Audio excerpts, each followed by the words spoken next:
es un logro excelente, ¿no? Ya vi las fotografías, es un lugar hermoso, la sala de meditaciones está fascinante.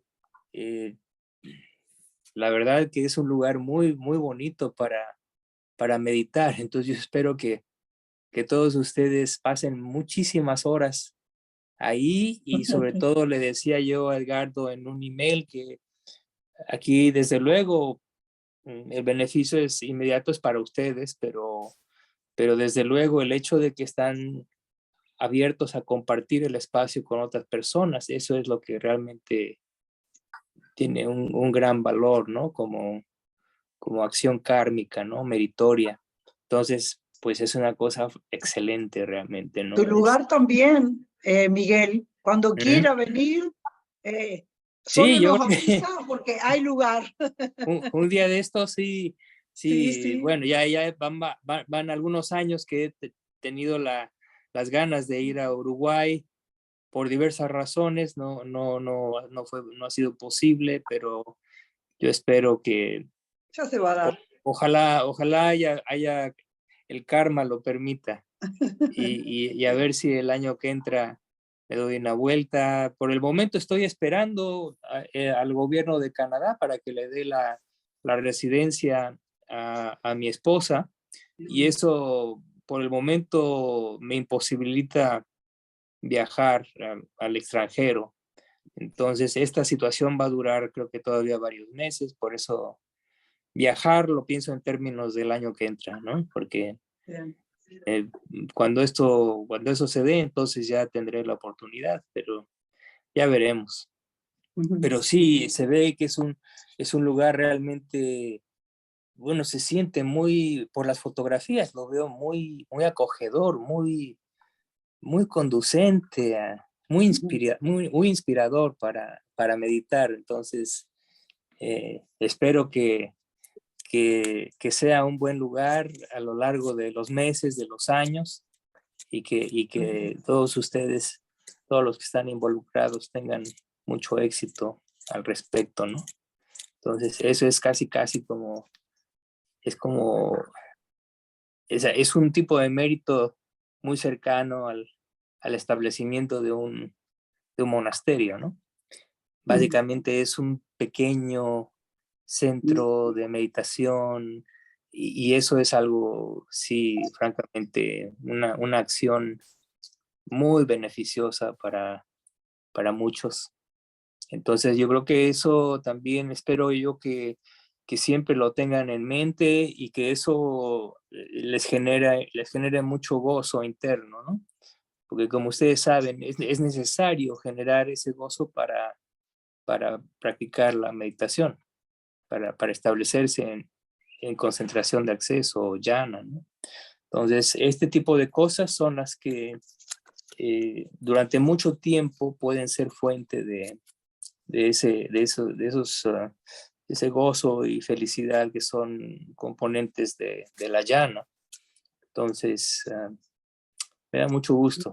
Ese verdaderamente también es un signo de progreso porque no cualquiera hace una cosa así, entonces eso simplemente indica que hay progreso en, en, Muchas en la gracias. Muchas Ujú. gracias. Muchas felicidades. Muchas gracias. Y bueno, yo quisiera en la medida que tú lo consideres también, compartir ese mérito con nosotros, porque, bueno, tienes 2 años con nosotros ya, creo que son 2 años, ¿no? Que nos estamos Algo reuniendo. así.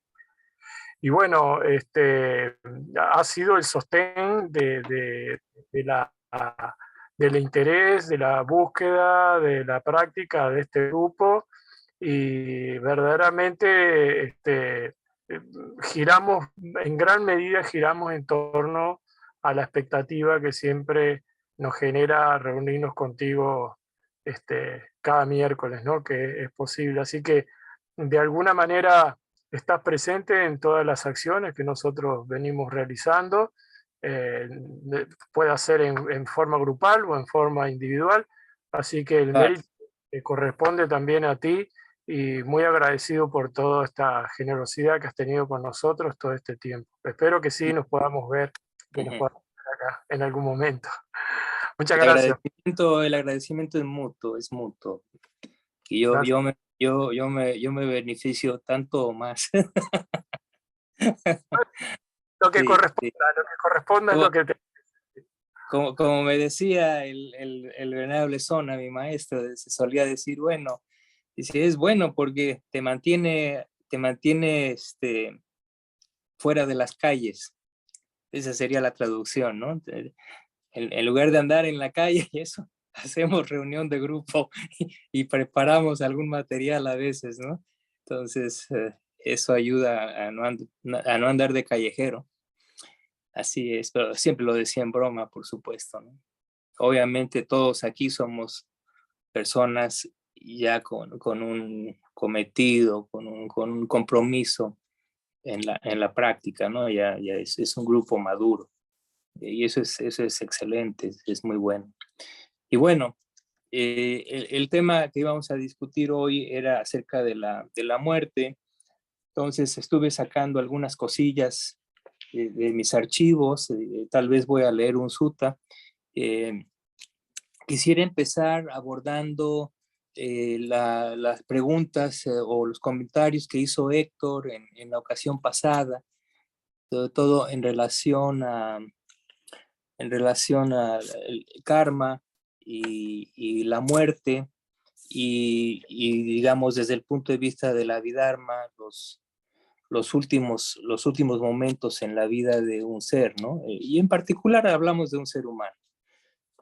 Es interesante lo que menciona el Abhidharma. Por ejemplo, en cuanto al último momento de vida, el que precede al momento de la muerte, se establece que el último momento, digamos que el momento de la muerte, el momento de la conciencia de reenlace, que por su propio nombre define precisamente la transición de una vida a la siguiente, está determinada por karma, ¿sí? Ahora bien, y este karma, de acuerdo con el Abhidharma, puede ser de 4 tipos. El primero es lo que se llama un karma pesado. Después viene lo que se llama un karma que podríamos llamar, por decirle algo, incidental, ¿no? Es decir, es un karma que se efectúa justo antes o en cercanía al momento de la muerte, ¿no? Donde todavía la persona puede ejercer alguna abolición, ya sea sana o malsana, y eso es determinante ese karma es determinante del renacimiento. Eh, el karma pesado, como su nombre lo implica, es el que tiene más peso y es el que tiene más fuerza o más potencia para determinar el renacimiento, y ya regresaré a este punto. El tercero en orden es lo que se llama un karma habitual, es decir, consiste en alguna acción que a lo largo de esa vida particular uno lleva a cabo en forma generalmente habitual o periódica, ¿sí? Y entonces en ausencia de un karma pesado o incidental toma precedencia, ¿no? Y en ausencia de los 3 primeros que mencioné, existe el cuarto, que es digamos, no recuerdo el nombre, vamos a ver si lo voy a ver aquí en el libro. Es un karma que no es un karma que se haya efectuado en la vida presente, sino que es un karma cuyas condiciones surgen para que fructifique justamente en el momento de la muerte. Pero es un karma llevado a cabo en una vida previa. Puede ser la vida inmediatamente previa o puede ser cualquier número de vidas hacia atrás. Cama de reserva, ¿verdad? De Reserva, reserva, ¿no? exactamente. Ese es el nombre, precisamente. A ver, Sí, ese es el nombre, karma de reserva, precisamente. Y bien, entonces, esto es muy, muy interesante porque nos da una cierta pauta para, en cierta forma, dirigir, eh, dirigir las condiciones que soporten un karma favorable en el momento de la muerte. O sea, como he dicho anteriormente, eso es algo que no es fácil, no es por diseño, no puede uno hacer ese tipo de intervención, sería muy raro, sería una cosa muy, muy difícil, pero claro, para algunos de nosotros pudiera no ser imposible, ¿no? El hecho de que tengamos, por ejemplo, una muerte tranquila, ¿sí? Y con la mente clara, eso es lo que todos quisiéramos, pero no siempre es posible, ¿no? Pero si se da el caso, entonces uno ya tiene ciertas pautas para dirigir la mente, ¿no? Y precisamente ese karma eh, inmediato es el que genera el renacimiento eh, que esperaríamos fuera favorable, ¿no? Ahora, con respecto al karma pesado, el Abhidharma eh, puntualiza inmediatamente que de los karmas pesados sanos, uno de los más pesados es precisamente el logro de jhana. Entonces, por eso para un meditador es apremiante tener cierto dominio de alguna jhana, ¿no? Claro, eso depende de las facultades propias de la persona, del entrenamiento previo, etcétera, etcétera. Pero si en el momento de la muerte, no, eso no quiere decir que en el momento de la muerte uno tenga que entrar en jhana. No, lo que significa es que hasta el momento de la muerte la persona tenía el dominio, es decir, tenía la posibilidad en potencia de generar la jhana. A eso es a lo que se refiere. Entonces, bueno, creo que es un poquito obvio, ¿no? Si uno lo piensa, vamos a suponer que la persona tiene la primera llana, pues entonces, si se dan las condiciones, esa persona entonces puede dirigir la mente a su objeto ordinario de concentración y establecerse ahí, previo a la muerte, como muchos monjes y monjas lo hacen, ¿no? Cuando monjes y monjas mueren, es sabido que muchísimos de ellos simplemente lo que hacen es concentrar la mente. Entonces, es una posibilidad. Y nuevamente, debido a que es un karma, que el mismo logro de la llana es un karma pesado, realmente si uno tiene ese logro, esa capacidad durante esta vida, no hay mucho de qué preocuparse, porque es un karma tan pesado que toma precedencia. Entonces, es casi una situación de destino fijo. Entonces, pero es una cosa, digo, dentro de lo mundano, es algo muy deseable, ciertamente muy deseable. Ahora, con respecto digamos, al tercer tipo de karma, cuando uno efectúa ciertos hábitos, ciertas acciones que son sanos en forma regular, pues está uno acumulando mérito que puede incidir justamente en el momento de la muerte. Esto también es común entre los humanos, ¿no? Y en los círculos budistas se sabe que muchísima gente, por ejemplo, que medita periódicamente o que va al templo o al monasterio periódicamente o que periódicamente ofrece limosna a los monjes y monjas o que periódicamente se reúne para discutir el Dhamma, todo ese tipo de acciones constituyen ese karma regular, ¿no? Y es muy interesante porque, como digo, en ausencia de los dos primeros, este toma precedencia. Y por esa razón es muy importante hacer mérito regularmente, ¿no?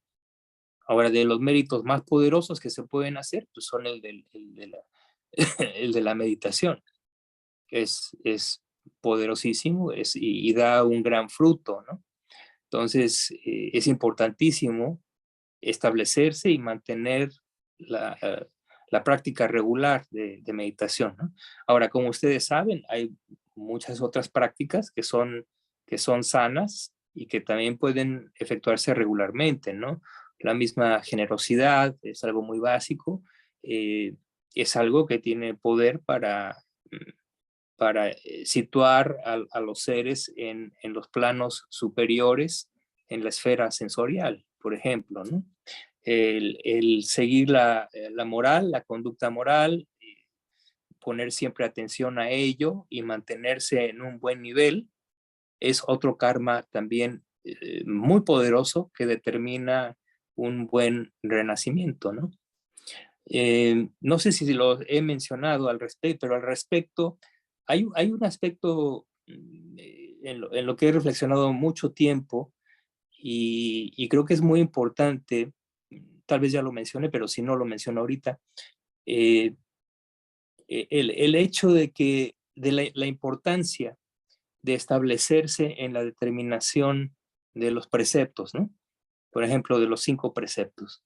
Cuando uno hace la determinación y se establece, por supuesto, no quiere decir que uno va a seguir los preceptos en forma perfecta a lo largo de la vida. No, pero siempre cuando uno incurre en alguna falta, hay forma de enmendar esa falta, ¿no? A través de la concientización de lo que ha sucedido, a través de la determinación de no volver a incurrir en la falta, a través de la confesión, por ejemplo, con un monje, monja o con algún tal yanamita, algún amigo del Dhamma, y de esa forma uno restituye su sila, restituye su conducta moral y básicamente uno se mantiene en la determinación general, eso es a lo que me refiero, ¿no? Lo importante en el momento de la muerte es que uno debiera, si existen las posibilidades, si existen las condiciones, uno debiera tener conciencia precisamente de que el haber mantenido durante la vida, desde que se empezó la determinación, el haber mantenido ese sila, esa conducta moral, en el momento de la muerte, el momento de la muerte marca la consumación de esa determinación. Si uno está consciente de ello, entonces esa consumación de la determinación que está marcada por el momento de la muerte constituye lo que se llama un curso de acción completa. Y en este caso es un curso de acción meritoria completa. Y de acuerdo con el Abhidharma, los cursos de acción completa tienen su fructificación justo en la siguiente vida.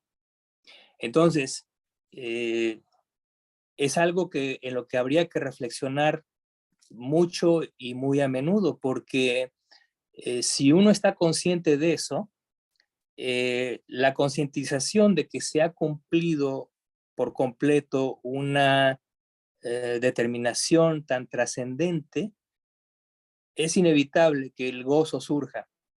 Va a surgir una gran satisfacción, un gran gozo justo en el momento en que está uno muriendo, porque sabe uno que uno lo ha cumplido, ¿sí?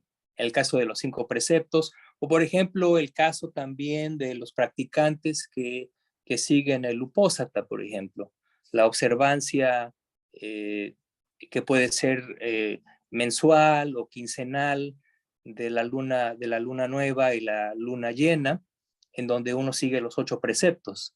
Ese tipo de determinación acumulado a lo largo de la vida da la pauta precisamente para la realización o la consumación de este curso de acción completo, que va a generar nuevamente una gran satisfacción, uno habrá sentido que ha cumplido algo en la vida, que es muy trascendente.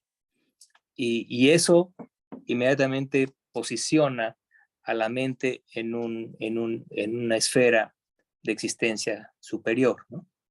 Entonces, esas son cosas que hay que tener muy en cuenta, porque son realizables y uno debe estar consciente de ello, ¿no? Entonces, son cosas a las que uno, en una fracción de segundo, acude uno a ello, si uno está muriendo, ¿no? Si es que hay presencia mental, claro, desde luego, ¿no? Ustedes saben que en muchísimos casos eso no es posible, ¿no? La persona está sedada o la muerte viene demasiado intempestivamente, demasiado rápido, un accidente en el que la persona muere instantáneamente, no hay tiempo para recapacitar, etcétera, etcétera. En esos casos son los otros karmas los que toman precedencia, ¿no? Pero si existiera la posibilidad de que uno muere conscientemente, sin duda alguna, uno haría estas reflexiones, sin duda, van a tomar una gran precedencia, ¿no? Entonces, esas son cuestiones importantes. Ahora, también de lo que mencionó Héctor en la vez pasada, en relación a lo mismo, ¿no? Existen, creo que son 3 formas en las que se manifiesta el karma que toma precedencia en el momento de la muerte, ¿no? Uno se llama un signo de karma, y el signo de karma es un objeto, precisamente, que constituye el objeto de la conciencia de reenlace. Y ese signo de karma es un objeto, ya sea visual, un objeto sensorial en general, que está relacionado con alguna acción cometida en esta vida presente, que puede ser una acción sana o una acción malsana, ¿sí? Entonces, en el caso de una acción sana, por ejemplo, si uno ejerció la generosidad, entonces el signo que se manifiesta, el nímita que se manifiesta puede ser precisamente la misma acción de dar que es recordada, por ejemplo, o el objeto que se dio, etcétera, etcétera, ¿no? Entonces, y se manifiesta como un signo, es decir, un signo relacionado con la acción. La otra posibilidad es el recordar la acción misma. Es un recuerdo, es un objeto mental que está asociado a un recuerdo relacionado con la acción cometida. Esa es la segunda posibilidad. Y la tercera posibilidad es lo que se llama un signo de destino. Ese es el más interesante. El signo de destino es un signo que podríamos llamarle premonitorio en cierta forma, porque lo que hace es que anuncia, de alguna forma, anuncia el próximo destino. Es decir, es una percepción instantánea que indica hacia dónde va uno. Sí. Y este se manifiesta de muchísimas formas, ¿no? Por ejemplo, hay gente que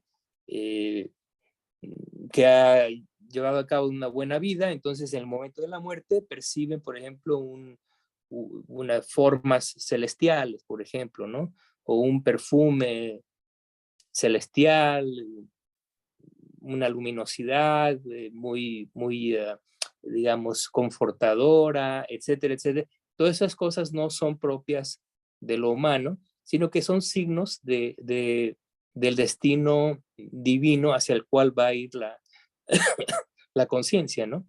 A tomar el siguiente conjunto de agregados. Entonces, estas son las formas en las que se manifiesta el signo de karma, ya sea por la acción, algo relacionado con la acción, o el llamado signo de destino. Entonces son cuestiones interesantes, pero son cosas que uno no puede controlar. Digo, es interesante mencionarlo, porque el Abhidharma lo menciona, y bueno, en cierta forma podría uno decir que, bueno, sabe uno qué esperar, por decirlo así, ¿no? cuando uno va a morir. Y eso también puede ser de cierta ayuda, puede ser reconfortante, en fin. Eh, en relación a eso, por ejemplo, yo tuve una experiencia hace unos meses, una muy querida amiga mía que fue maestra del Dhamma durante mucho tiempo.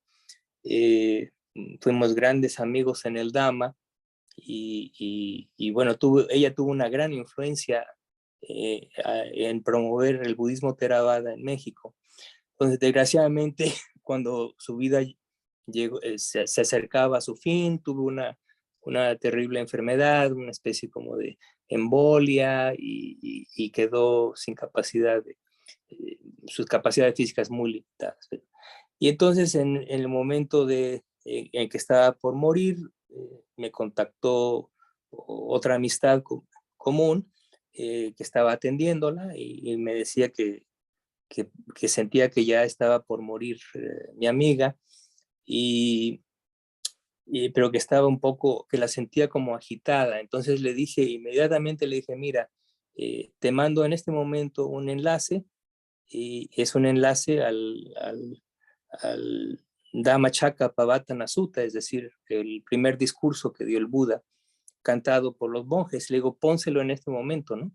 Entonces le puso la grabación y me dijo que el momento en que la grabación empezó, ella se calmó completamente y acabó muriendo al finalizar el cántico, que dura como 20-25 minutos y completamente serena, ¿no?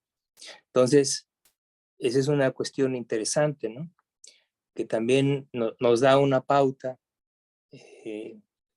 de las cosas que toman precedencia en el momento de la muerte, ¿no? Creo que para nosotros, los budistas meditadores, si tenemos familia, yo creo que es muy importante avisar a la familia, ¿no? Decir que cuando sea claro que son los últimos momentos, es muy importante que la persona tenga paz y tranquilidad, principalmente, ¿no? Entonces, todo interacción, saludos, gente que entra al cuarto a visitar a la persona, no es aconsejable, ¿no? Es mejor para nosotros como meditadores tener paz y silencio en la medida de lo posible. Entonces, eso habrá que hacérselo saber a las gentes que están cercanas a nosotros, ¿no? Digo, la muerte no tiene signo, no tiene tiempo, ni signo, ni avisa. Entonces, todas estas cosas que estamos discutiendo son un poco hipotéticas, ¿no? Pero bueno, uno nunca sabe, ¿no? Tener todas estas cosas en cuenta es bueno. Tener una cierta noción general de qué es lo que puede suceder, o por lo menos en el plano psicológico. Eso es para lo que nos concierne a nosotros, ¿no? Entonces, eso es importante. Bueno, entonces eso es con respecto a esta cuestión. Yo lo que más me interesaría realmente, porque lo que más me interesaría es discutir este sutta, que es el libro de los 10 en el Anguttara Nikaya, el número 76.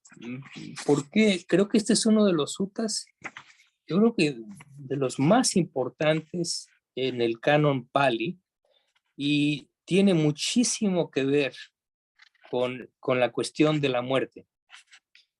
¿Por qué? Porque esta cuestión de la muerte tiene todo que ver con la cuestión de la vida. Entonces, la muerte tiene que ver muchísimo con cómo vivimos. La vida y la muerte están indisolublemente ligadas. Entonces, si uno quiere tener una buena muerte, uno tiene que tener una buena vida. Así en general, ¿no? Es muy obvio. Pero el Buda, siendo el Buda, establece una serie de comportamientos que uno debe seguir precisamente para enfrentar la muerte. Y bueno, les voy a leer el sutta. El sutta tiene como título Nacimiento, Vejez y Muerte. Y dice el Buda, si 3 cosas no se encontrasen en el mundo, oh monjes, el Tathagata, el Arahant, el completamente iluminado, no aparecería en el mundo, ni el Dhamma y disciplina proclamados por él difundirían su luz en el mundo. ¿Cuáles son estas 3 cosas? Nacimiento, vejez y muerte. Pero debido a que estas 3 cosas se encuentran en el mundo, el Tathagata aparece en el mundo, el Arahant, el completamente iluminado, y el Dhamma y disciplina proclamados por él difunden su luz en el mundo.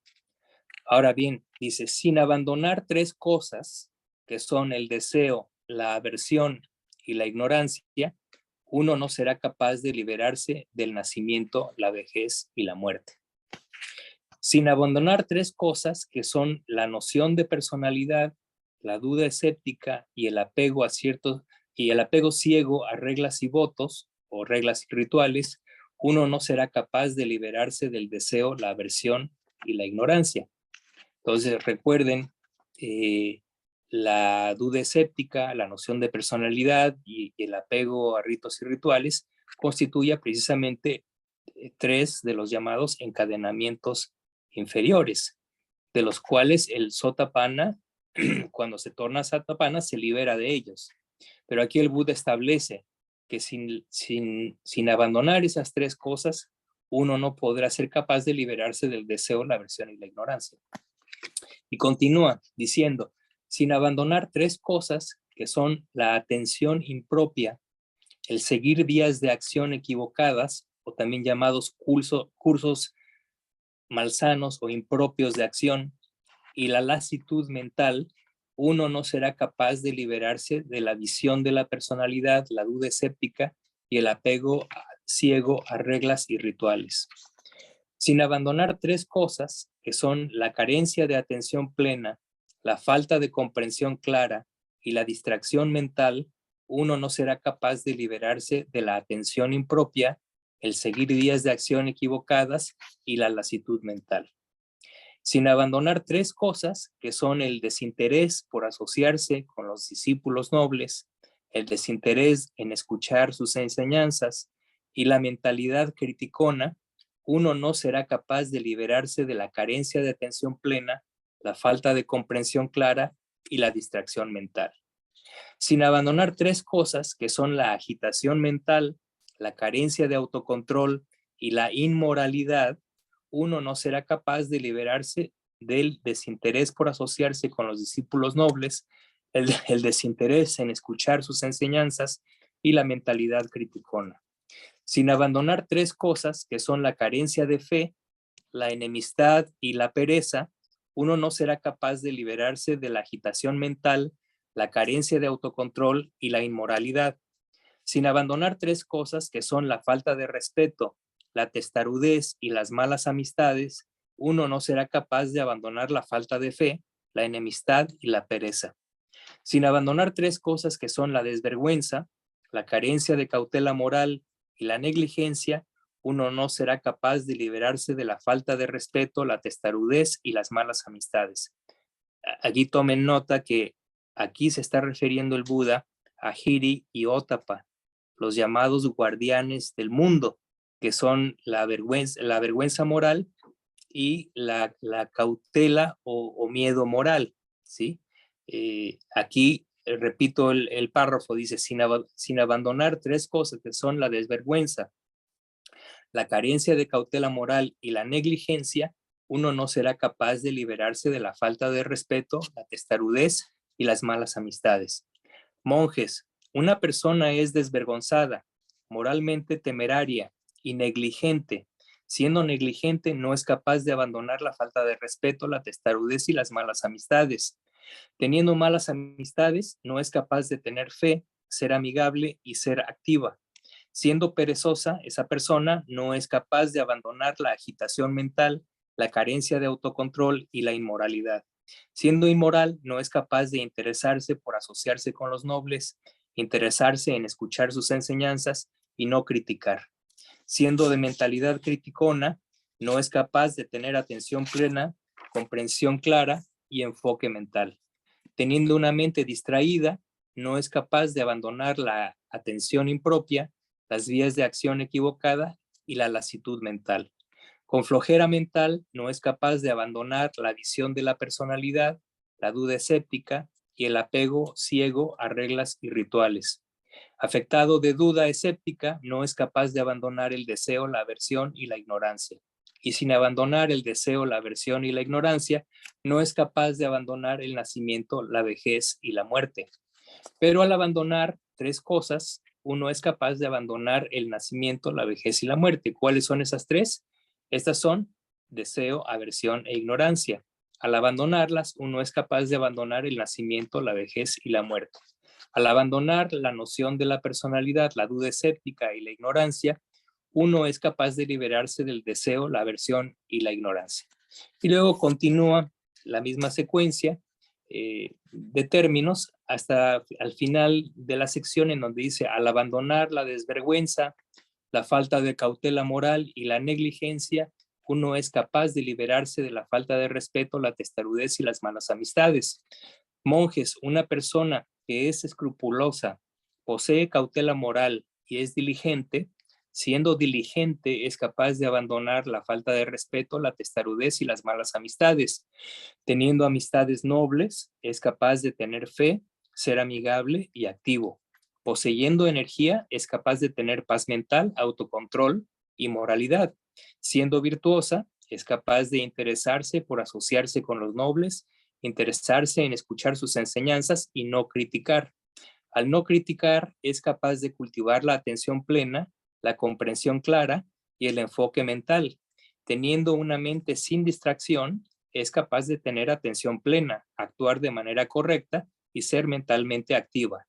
Careciendo de flojera mental, es capaz de abandonar la noción de la personalidad, la duda escéptica y el apego ciego a reglas y rituales. Estando libre de duda, es capaz de abandonar el deseo, la aversión y la ignorancia, y habiendo abandonado el deseo, la aversión y la ofuscación, es capaz de abandonar el nacimiento, la vejez y la muerte. Y ahí concluye el sutta. Entonces, dense cuenta que este sutta es una descripción completa de la vía, de principio a fin, en una forma, digamos, no clásica, no es la descripción de la vía que uno encuentra, por ejemplo, en el primer discurso del Buda, por ejemplo. Es un ángulo muy, muy diferente, pero incide justo en lo mismo. Es el desarrollo de la vía. Entonces, pero el Buda lo hace de una forma, como ustedes lo han escuchado, en donde básicamente basa todo esto en actitudes y acciones, acciones principalmente mentales, ¿no? Y que son de nuestro dominio, por decirlo así. Entonces, es un sutta que indica la solución en una forma muy directa, por supuesto ordenada, secuencial, y claro, el alma del sutta son las relaciones causales, ¿no? Cuando esto es, eso es. Cuando esto no es, eso no es. Cuando esto surge, eso surge. Cuando esto no surge, eso no surge. Entonces, está totalmente basado en una secuencia causal. Si uno entiende esa secuencia causal, uno tiene las herramientas precisamente para luchar, para la eliminación del nacimiento, la vejez y la muerte. Es decir, es el mapa, este sutta es el mapa completo, claramente expresado, ¿no? Nada esotérico, es totalmente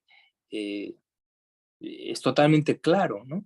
Cada punto es algo que es factible de ser implementado, practicado y desarrollado, ¿no?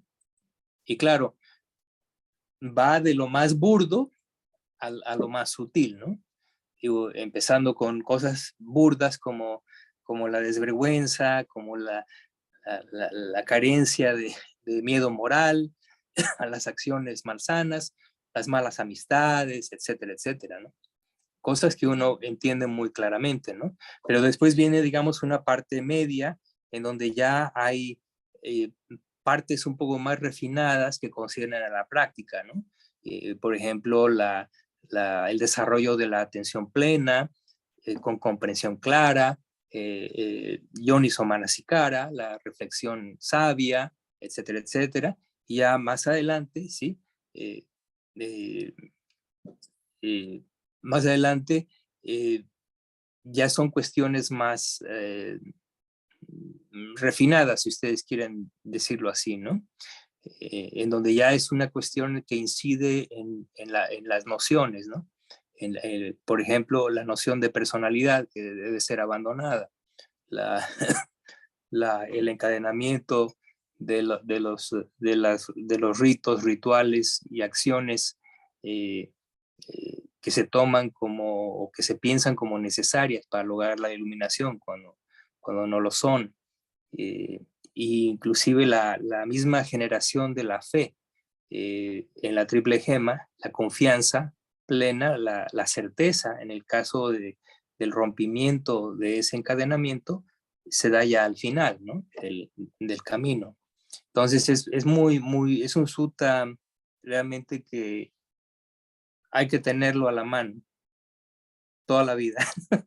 Es de esos que hay que tener a la mano siempre y ir de regreso a él una y otra vez, porque toda la secuencia causal da pie a muchísima reflexión.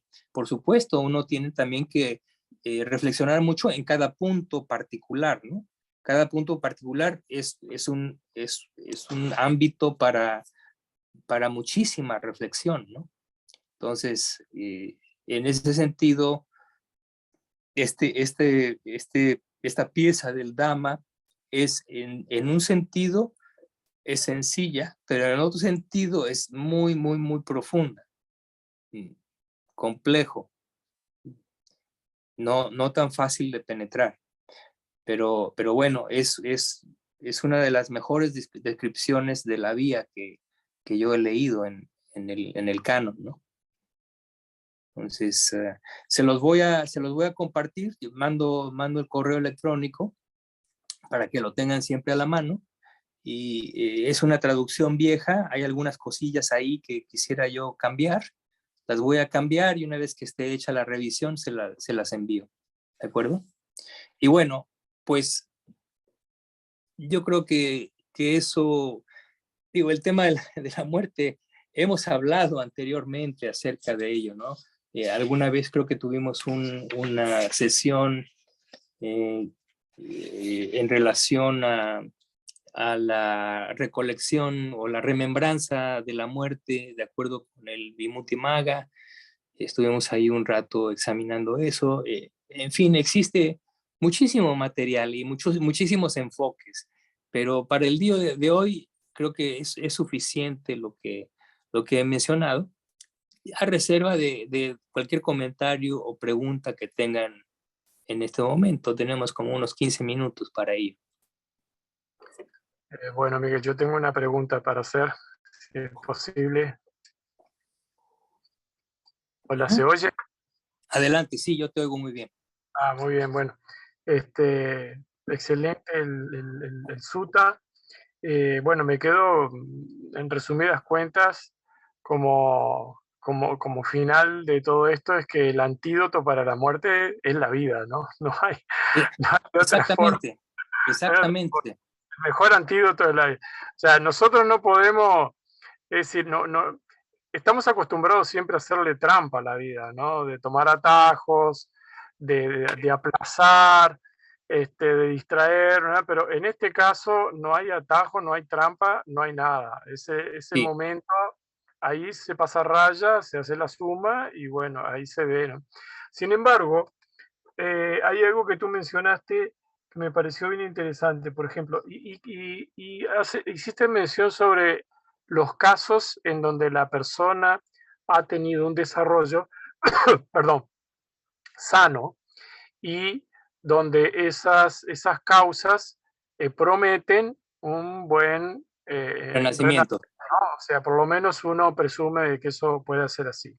Uh-huh. Ahora, hay casos en donde la persona se enfrenta en ese momento a todo lo contrario, ¿no? A la conciencia de que ha realizado una vida desordenada y que tiene, ¿no? Serias dificultades por delante. Porque una cosa es, presumo yo, no sé, porque nunca, no recuerdo ese momento, ¿no? Pero supongo que una cosa es reflexionar en este momento con este modo de conciencia, Sí. reflexionar una vez que haya surgido la conciencia de la muerte, porque cuando surge la conciencia de la muerte, el ego ya no tiene nada más que hacer ahí, ¿no? Y Sí, de hecho el evento se llama, es una conciencia libre de proceso, es decir, ya uno no puede incidir en ese proceso. Una vez que una vez que se inicia, ¿no? Eso ya no está en nuestras manos. Todo ese proceso de muerte y renacimiento es automático, no tenemos absolutamente ningún control al respecto. Entonces, el ahora, control es limitado previamente a ese evento, es limitado.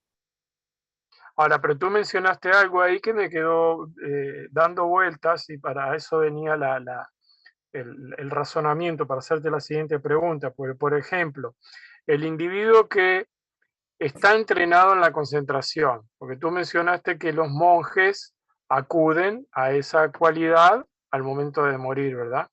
Pero el individuo que está entrenado en la concentración, aun cuando albergue culpa, si recurre a la concentración en ese momento, tiene digamos, la libertad de poder recurrir a la concentración para contrarrestar la culpa en esos casos o para...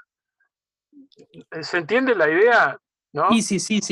Sí, pero a ver, yo puntualizaría una cuestión que requiere de un tratamiento previo a eso, ¿no? Cosas Ajá. como, por ejemplo, los resentimientos, las culpas, ¿sí? Esas son cuestiones que precisamente deben ser trabajadas con la meditación y tienen que ser trabajadas durante años. ¿Por qué? Porque la mente, digamos, en forma normal, muy fácilmente va a ese redil, ¿sí? Y para muchas gentes es un redil bastante profundo. Entonces, la gente, y yo puedo decir lo mismo acerca de mi vida, a través de muchos años de la meditación, he podido solo subsanar esos rediles que la mente siempre habitualmente iba a ellos, ¿no? Nuevamente, cuestiones como culpa, etcétera, etcétera. Por ejemplo, yo recuerdo que a mí me ayudó mucho el venerable Gunaratha, ¿no? Porque yo le platicaba en los retiros, en las entrevistas, que tenía yo ciertas culpas por haber hecho esto, por haber hecho el otro, o por no haber hecho esto o el otro. Y eran cosas que siempre eran recurrentes, ¿no? Y entonces él me decía, mira, tienes que entender muy bien esto. Tú, de lo que hablas es un karma pasado, es una acción pasada. Esa acción ya la hiciste. Tú me la estás manifestando. Eso quiere decir que estás completamente consciente de que lo hiciste. Entonces, simplemente lo único que tienes que hacer es toma plena conciencia y responsabilidad, porque esa es la otra cuestión. Toma plena conciencia y responsabilidad de la acción cometida y una vez que lo hagas, dice, tu mente debe ser ya como la luna llena de brillante que ya no tiene nubes, ¿sí? Has despejado ya ese karma pasado y no hay razón por la cual tú tienes que recurrir nuevamente a eso. Pero la herramienta para precisamente entrenar la mente a no reincidir o a no recurrir nuevamente al recuerdo de una acción malsana pasada es la meditación. Precisamente eso es. Ahora, a través de los años, cuando uno practica, todas esas asperezas se van limando y que llega el punto, va a llegar un punto para casi todos nosotros, espero que para todos, va a llegar el punto en que ya la mente realmente ya nunca regresa a esas cosas, ya realmente entra en serenidad relativamente fácil, pero es producto de mucho esfuerzo y mucha perseverancia y mucha práctica. Pero cuando se hace eso, la mente ya en un momento dado ya adquiere una serenidad innata que ya no le, digamos que ya no en forma espontánea hace surgir este tipo de alteraciones mentales que son perjudiciales. ¿Por qué? Por el entrenamiento que ha tenido. Entonces, precisamente una persona que ha tenido el suficiente entrenamiento la tiene relativamente fácil a la hora de la muerte. ¿Por qué? Porque la mente ya está condicionada, ya ha sido entrenada, ya ha sido alisada, ya las alteraciones de ese tipo ya no surgen, ¿sí? Para una persona que nunca ha meditado, que nunca ha hecho esfuerzo, que nunca ha cultivado la mente, esos sí están perdidos, esos sí están en un peligro espantoso, porque lo más común es que surja alguna irritación, eh, ¿cómo se dice? Algún resentimiento, algún sentimiento de culpa, etcétera. Pero es porque la mente no está entrenada, ¿no? Entonces, O sea, lo que tendríamos que, en todo caso, nosotros los budistas cristianos, ¿no? Porque no podemos evitar que esa cultura está permanentemente atravesándonos, sí, es no asociar al karma de muerte con el juicio final, ¿no? No tiene nada que ver. no tiene nada que ver. No, por No, supuesto, digo, pero psicológicamente a veces uno puede pensar que en ese momento hay como un listado de cosas, ¿no? que se nos sí, vienen encima producto de... eso depende mucho de qué tan cercana está la mente todavía a esas influencias culturales, ¿no? Claro. Como dices tú, para un budista cristiano sí puede ser un tema, un temita ahí que hay que tratar, ¿no? Pero, pero, pero esas son cuestiones que también a lo largo de la práctica, con el tiempo, se van erosionando, ¿eh? Y ya no hay, digo, yo lo experimenté también, yo nací en el seno del catolicismo, con influencias muy fuertes, inclusive yo me consideré católico a los 12 años y comulgaba y me confesaba y tenía una gran fe, la cual se fue deshaciendo a medida que me enteré de otras formas de pensar, pero entiendo perfectamente lo que dices, porque yo fui, digamos, tuve esa experiencia, ¿no? Pero también por esa misma razón te digo que ese tipo de cosas se erosionan, no pasan de ser memorias muy vagas, ¿no? Que no van a tener ninguna influencia sustancial, ¿no? En el momento de la recolección final, ¿no? Héctor, tienes tu mano levantada. ¿Cuál es tu pregunta?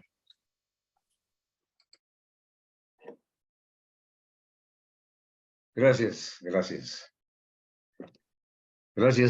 primero a ti, muchas gracias, Eduardo, Ana María, Jonah y obviamente Patti, porque gracias a ustedes estoy en la posibilidad de escuchar estas maravillosas enseñanzas y bueno, pues se los agradezco mucho. Y a los demás compañeros porque pues todos forman parte de este Sangha que es tan necesario para poder caminar. Entonces, hablando de tres esto, tres lo otro, tres lo demás, pues aquí tenemos el Sangha, el Dhamma y el Buda. Lo dije al revés, pero bueno, es importante. Gracias, de veras. Muchas gracias. Bueno, hay varias preguntas, no quiero ser prolijo en esto. Una de ellas acabas de decir que pues las gentes que no ha hecho nada, no ha estado en esto, si de por sí para uno que ha estado un poquito de tiempo aquí y conoce algo, va a ser también un reto, yo no quiero decir difícil, va a ser un reto que a la mera hora pues tenga uno esa lucidez y tener a la mano todo esto. Sí, ese sutta que tú acabas de mencionar, sí me gustaría mucho tenerlo, por favor. Ese canto, más bien, ¿no? Aparte de Es un sutta, es un sutta. Es un sutta. Ah, ok, pero tú habías dicho también que que le mandaste un link a una persona para que pusiera unos cantos de ese sutta. ¿Es correcto? Ah, no, no, no. Qué bueno que me recordaste. No, es una recitación que se hace con respecto a la muerte, que es bastante conocida en el mundo Theravada asiático. Se llama Maranasati. Maranasati es el título de ese escrito que se Ajá. recita generalmente, y precisamente lo que significa Maranasati es atención plena a la muerte. Entonces es muy interesante porque es una recopilación que ha estado por ahí desde hace casi 2000 años, yo pienso. Es una recopilación de fragmentos de todo el Pali Canon que hablan sobre la muerte, y simplemente alguien los juntó todos, y está escrito en versos, y ahí está para que uno lo pueda revisar. Se los voy a mandar junto con este sutta acerca Gracias. del nacimiento, vejez y muerte. Qué bueno que me lo dices, porque voy a hacer la anotación. Gracias. Precisamente sobre ese tema, Miguel de Aquín nos hizo favor de enviarnos un libro, un PDF de un libro, donde trata precisamente ese tema. Sí, es todo un libro. Muchas gracias, Miguel. Muchas gracias, Miguel. Y bueno, ahí sería cuestión de que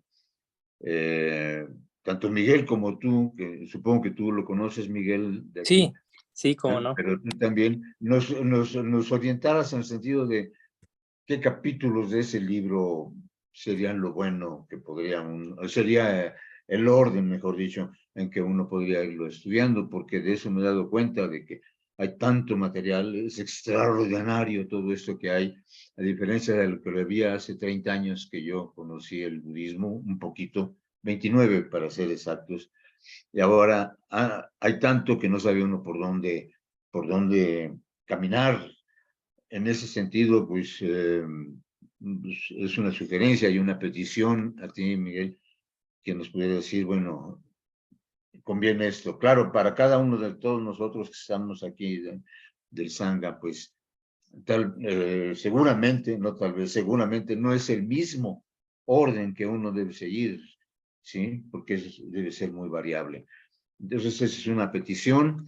Y bueno, la otra es cómo ayudar a esa persona que no tiene la más mínima idea de todo esto a la hora de su muerte, con los pocos conocimientos que uno ha tenido, ¿sí? Y esto obviamente se refiere principalmente a los seres queridos, ¿no?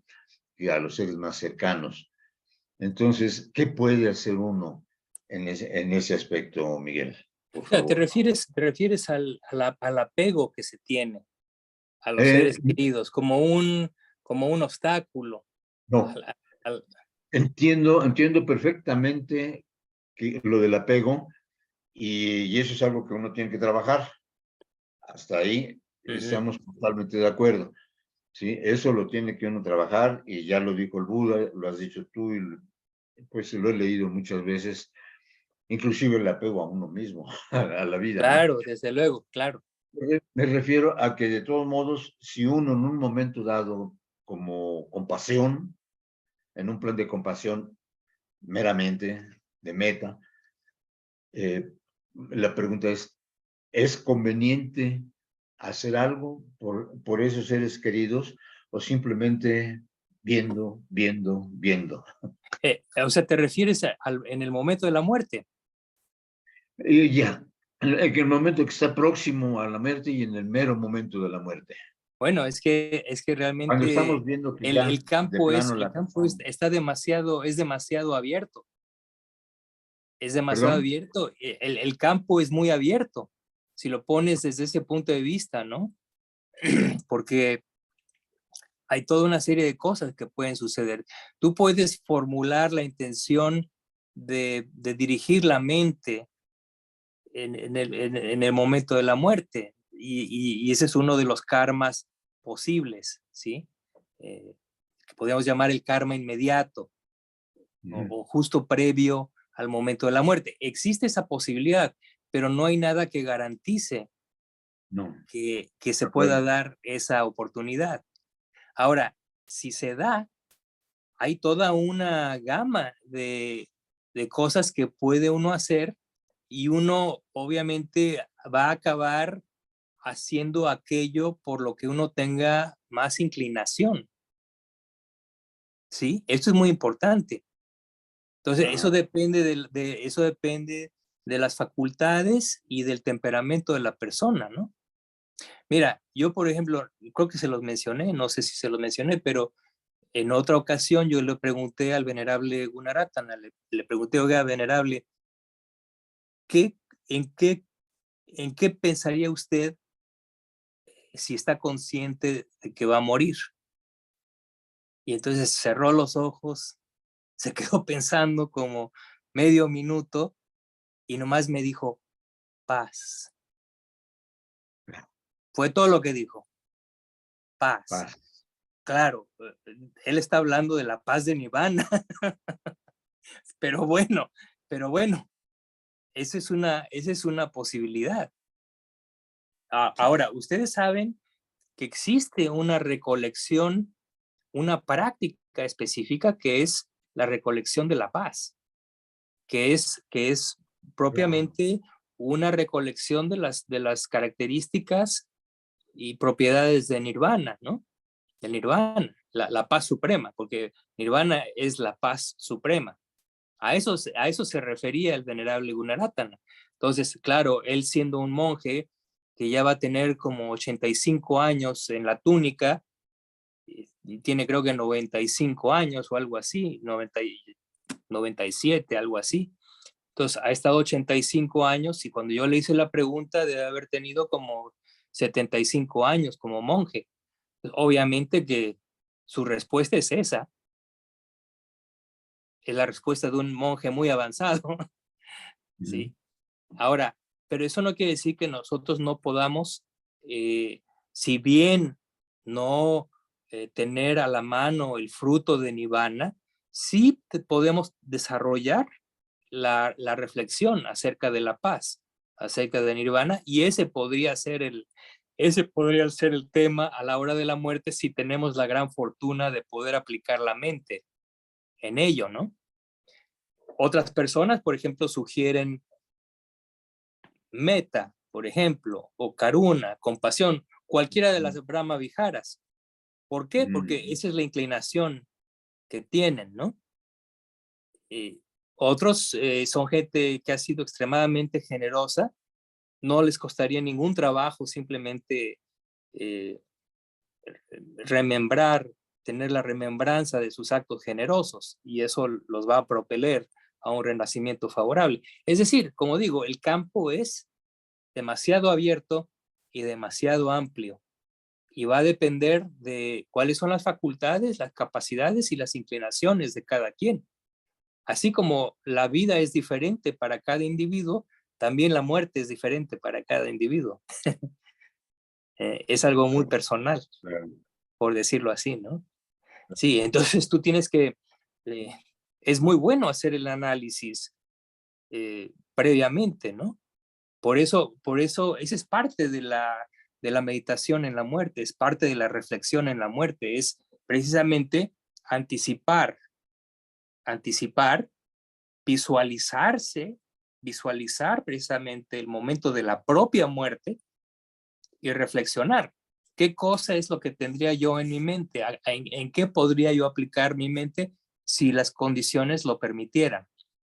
Y ahí es donde las respuestas no es una única respuesta, ¿no? mucha gente, por ejemplo, a la gente que tiene muchísima fe, hace la recolección del Buda. Y a eso se aplica en el momento de morir, ¿no? Pero son gente que tiene esa facultad muy desarrollada. Entonces, para ellos es algo muy espontáneo, muy inmediato y muy obvio. Pero nosotros en Occidente no somos tanto de esa mentalidad, ¿no? Entonces, tal vez la recolección del Buda pudiera no ser lo más adecuado, porque realmente puede no llegarnos tan profundamente como otras cosas, como la práctica de meta, por ejemplo, ¿no? Entonces, todo depende. Realmente es una pregunta que no tiene una respuesta única, ¿no? Sí. Ok, Miguel, pues muchísimas gracias y Sí. ya. Oye, ¿el libro que te refieres es un libro que Miguel de Anquín nos envió? ¿Perdón? ¿El libro al que te referías es un libro que envió Miguel de Anquín o que envié yo? El que mencioné yo es el que me envió Miguel de Anquín ayer o antier. Ok. Sí, con una... ¿Cuál es el título, Miguel? El título, ¿lo tienes a la mano, Miguel? A ver, aquí lo tengo ahorita. El estudio analítico de Maharaji en el budismo Theravada. Ese título está muy bueno. Estudio analítico de Maharaji. De Maharaji, sí. La tesis, ¿no? Es una tesis. Es una tesis. Muy interesante está, sí. Sí, ok. Sí, ese es el libro que mandó Miguel Lanquín. De acuerdo. Está en el chat. En el chat, no sé si tú lo tienes o si te lo mande Miguel o te lo mando yo si quieres. Sí, por favor, yo se los tiene? agradecería porque yo no lo conozco, no lo tengo, pero suena sumamente interesante. Me interesaría mucho tenerlo. ¿Te lo mando, Miguel Lanquín? ¿Me lo mandas o me lo manda Miguel? Sí, gracias. Bueno, yo te lo mando, me comprometo a mandarlo. Muy bien. Perfecto, gracias. A reenviarlo. Muy bien. Al contrario, perfecto. muchas gracias a ti. Y solamente para cerrar ya, no es pregunta, es una petición. Hace varias sesiones, y ahorita lo volviste a mencionar, la palabra recolecciones. Sí. Inclusive en aquella ocasión dijiste que ya era algo sobre lo que habían hablado ustedes muy anteriormente. Sí. Ahí en un correo que te mandé, ya, no sé si lo viste, te pedía yo que por favor nos hiciera el favor de decirnos qué son eso. Yo no sé qué son eso de las recolecciones que acabas de mencionar. Ya. Son parte de ¿Dónde lo puedo ver? Si nos das un link, por favor. Son parte de los 40 temas de meditación que recomendó el Buda. O sea, el Buda recomienda 40 temas de meditación, entre los que está Anapanasati, la contemplación de las 32 partes del cuerpo, y entre las recolecciones está, por ejemplo, la recolección acerca de la generosidad, acerca de la virtud, acerca de la muerte, etcétera, etcétera. Entonces son remembranzas que se hacen, son meditaciones discursivas, es decir, son aquellas en las que uno toma un tema y uno lo desarrolla internamente. A eso se refiere estas recolecciones. Y están plenamente definidas en el Visuddhimagga y en el Vimuttimagga. Ahí vas a encontrarlas. Gracias. Con lujo de detalle acerca de cómo practicarlas. ¿En el Visuddhimagga y en cuál otro? Y en el Vimuttimagga. Vimuttimagga, sí. Pero el más asequible es el Visuddhimagga. Ahí lo vas a encontrar. Ok, sí, por ahí conseguí, me hicieron favor de traer una traducción al español. Si creo que existe una traducción al español en línea. Si tú lo buscas en Google, pon Visuddhimagga español, probablemente la encuentres directamente. Okay. No, si no, ya la tengo y si alguien la quiere, por favor me dice. Miguel, compañeras y compañeros, gracias. Gracias. Entonces lo dejamos aquí porque ya se fue el tiempo y nos vemos en 15 días. Continuamos con el libro acerca de la vida de Ajahn Chah. ¿De acuerdo? Ya para la próxima. Sí, Miguel. Miguel, una Sí. cosa que quería agregar, justamente Sí. esto del chiquito nomás, lo que hablaba Gardo, del sentimiento de culpa, que cuando uno avanza en el libro, hay una parte que explica que los tailandeses, incluso Ajahn Chah, no comprendía, cuando empezaron a venir los discípulos Los occidentales. los occidentales, hay una cosa que no terminaban de comprender, y era esa aversión hacia uno mismo llamado culpa. O Sí, sea sí, que sí. es así, maravilloso, por eso el libro ese es mágico, tiene Sí, todo. sí, así es. Sí, eso. En fin, Bueno, nada, seguimos. no es más que un Gracias, que hábito, estén todo bien. es un hábito mental que hay que deconstruir, eso es todo. Totalmente, Pocas palabras. totalmente. Gracias. Bueno, Gracias. que estén muy Adiós. bien, contentos Gracias. y en paz. Gracias. Gracias. Gracias. Gracias. Gracias, Miguel. Gracias. Gracias.